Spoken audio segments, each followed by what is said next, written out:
everyone, I am the professor. So, in today's lecture, we will be discussing what factorization means. To study factorization, we need to understand what the word factorization means. Factorization means breaking a number into simpler numbers in simple terms. Now, what these numbers would be? These numbers would be the factor of that number. We have already discussed what factors are. Factorization basically refers to breaking a number into factors, product of factors of that number. So let's take an example to understand how factorization works. So we have a number, let's say 24. So what are the factors of 24? Factors means the number that will divide the number. If I factorize 24, I can the factors of 24 would be 1, then 2, 3, 4, 6, 8, 12, and 24 itself. These are the factors of 24. But factorization refers to breaking the number into products of factors. If I product all of these, that won't come up to 24. That would make a much larger number. So how does factorization works? Factorization means that if I break 24 as a product of, let's say, 2 and 12, this means factorization. I have broken down 24 into two factors of 24. I have taken the second and the second last. So this is another inference which we would come to appreciate in later lectures, that the second and second last would form 24, the first and the last would form 24, the third and third last forms 24, and so on and so forth. So 24 can be written as 2 into 12, but is it the factorized form? Not really. I can factorize 12 into further numbers also. I can write it as 2 into 4 into 3. I have arrived into as 2 into 4 into 3. But is this the factorized form? Again, I would say no. A factorized form would look like 2 into 2 into 2 into 3, because 4 can be broken down into 2 into 2. If I club all the 2's, I can write it as 2 cube into 3. So this is the factorized form.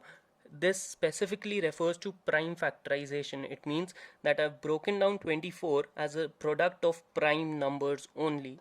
So let's take another example and try to do the same process again. So I take a number like 60.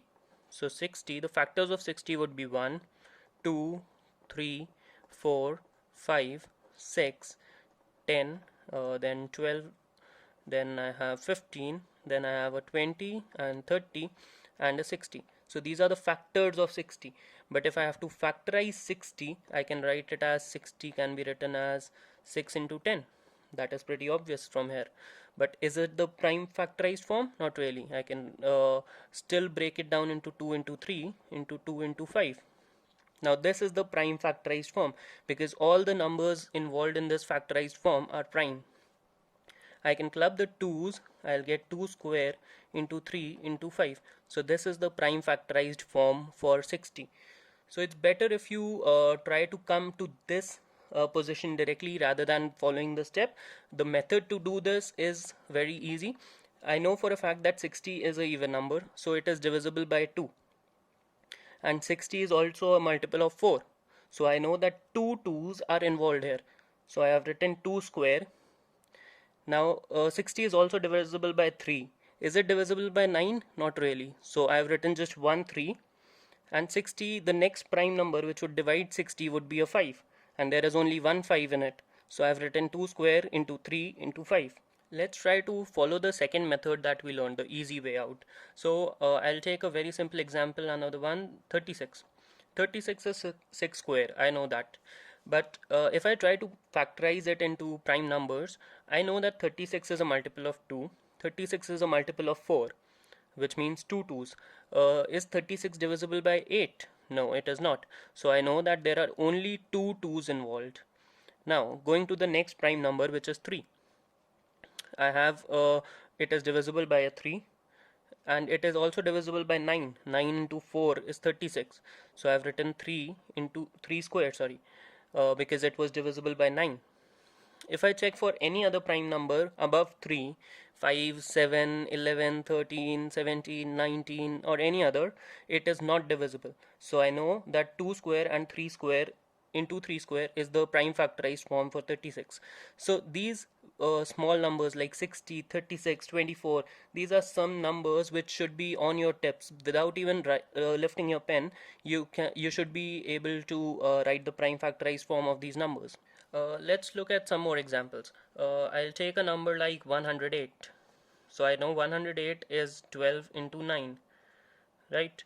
If I try to factorize it further, I can write it as 4 into 3 into 9, which would come out to be 2 square into 3 and 3 square.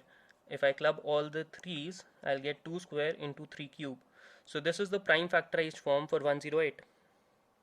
This is another number which you should be very comfortable with. Now if I have to arrive at this solution without writing these couple of steps, I can say that 108 is definitely divisible by 2, so there is a one single 2 involved. Since the last two digits are 0, 8, which is a multiple of 4, that means 108 is divisible by 4 also. So there are two 2's involved. I can check for 3 2's also, whether it is divisible by 8 or not, and I'll find out that it is not divisible by 8. So it is divisible by only 4, so I have a 2 square. Now going to the next prime factor, which is 3. 8 plus 1 is 9, which means it is divisible by 3 as well as 9. So I know that there is at least two 3's involved in this number, which means it is divisible by 9. I need to check whether it is divisible by 27 or not. To do so, I can take out a 9 and I can take two 2's out, which means I have 4 into 9, that is 36. And if I try to break 108 by 36, I'll get another 3. So that means there are three 3's involved in this number and two 2's are involved. So this is the prime factorized form for 108. I'll take up a couple of more examples before I move on to the generalized form of prime factorization.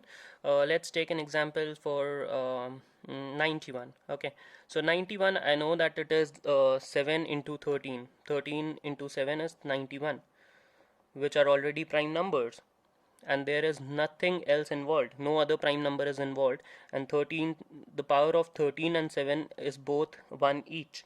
So I know 91 can be prime factorized as 13 into 7 only. So I have arrived at this prime factorization in a single step because that was the only product available for 91. Now let us try to generalize how we can understand prime factorization. So for any natural number n, the prime factorization form, since it's a prime factorization forms, the numbers that can be involved should be prime. So what are the prime numbers available for us? There is a 2, there is a 3, there is a 5, 7, 11, and if I keep on going, there are many more prime numbers.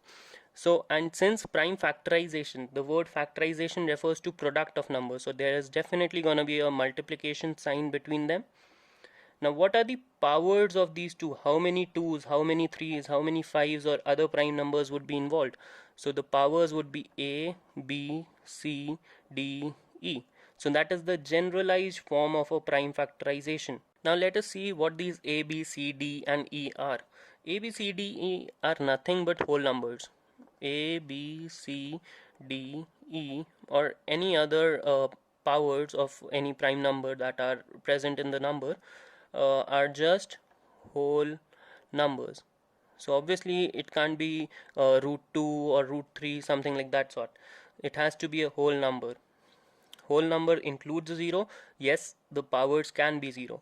In case of this example, I had a 7 and a 13. So if I write it in this form, I can write 91 as 2 to the power of 0, 3 to the power of 0, 5 to the power of 0, 7 to the power 1, 11 to the power 1, and so on.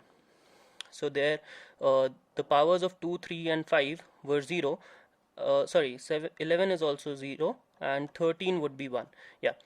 So powers of 2, 3, 5 and 11, the powers of these would be a 0. Only 7 is raised to the first power and 13 is raised to another power. So that is the generalized form of writing a prime number. Let's look at one more example before we wind up this video lecture.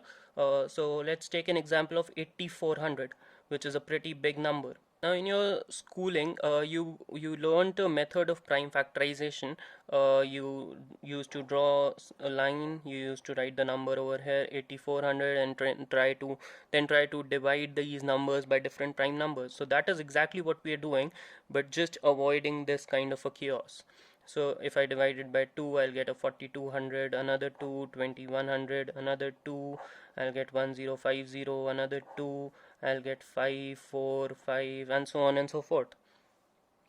So, sorry, yeah, 525, sorry, my bad. Anyway, so this was the method that we used to do during our schooling. Now let's try to understand how we can do it in this method, because this method is pretty long, and as CAT is an exam of aptitude, not of your calculation, so it needs you to do the questions faster. So 8400, if I try to use this generalized method, I can write 2 into 3 into 5 into 7 into 11 into 13 and more prime numbers which will follow whenever they come, right? So that's a generalized form. Now I have to raise each of these prime numbers to a different power. So let's try to understand. Firstly, since it is a number like 8400, I can, in the very first step, I can take this number as 84 into 100, because this 100 is a very different number altogether. It is just the product of 84 and 100. And for me to do the calculation for 84 and 100 separately would become much more easier. So if I try to break 84 first into this form, I'll take the number as 84 and try to break it in this form, and then I'll take the number as 100 and try to break it in this form as well. And since it's a product, I'll multiply both these numbers, or just add the powers of each of the prime numbers. Now if I see 84, is it divisible by 2? Yes, it is. I'll try it with 4. So 4 is a factor of 84. Yes, it is. If I try it with 8, 8 is not a factor of 84. So that means the maximum power of 2 is just 2, which gives me a 4. Now I move on to 3. Is 8 plus 4 a multiple of 3? Yes, it is. It is 12. So there is one power, and if I check for 9, for the second power, 8 plus 4 is 12. 12 is not a factor of 9, multiple of 9, sorry. So there is only one power of 3. For 5, since 84 is not a multiple of 5, there are 0 powers of it. For 7, yes, I know 12 into 7 is 84, so there is one power of 7. For 11, 11 is not a factor of 84. 13 is again not a factor of 84, and even if I check for any other prime number going beyond that, no other prime number would be a multiple of 84. So I have my answer for 84 as 2 square into 3 into 7, right? Now for 100, I know that 100 is made of just 2 and 5. There is definitely no other prime number, because 2 into 5 will give me a 10, and another 2 into 5 will give me another 10, and 10 into 10 will give me 100. So there are no other prime numbers except 2 and 5. How many 2's? 2 2's. And how many 5's? 2 5's. So if I add the powers, I'll get 4 powers of 2, 1 power of 3, 2 powers of 5, 1 power of 7, and that's it. So that is my answer for the prime factorization of 8400. So it looks like a very big question, but if you are in practice and if you are doing it regularly, this is just a couple of steps and you'll get to your answer in a very short while. So that's about the factorization part. So in our coming lectures, we would look into some more examples and inferences that we can draw with this kind of a factorization. So thank you for watching. Keep studying. Stay safe. I am the professor. See you. Bye bye.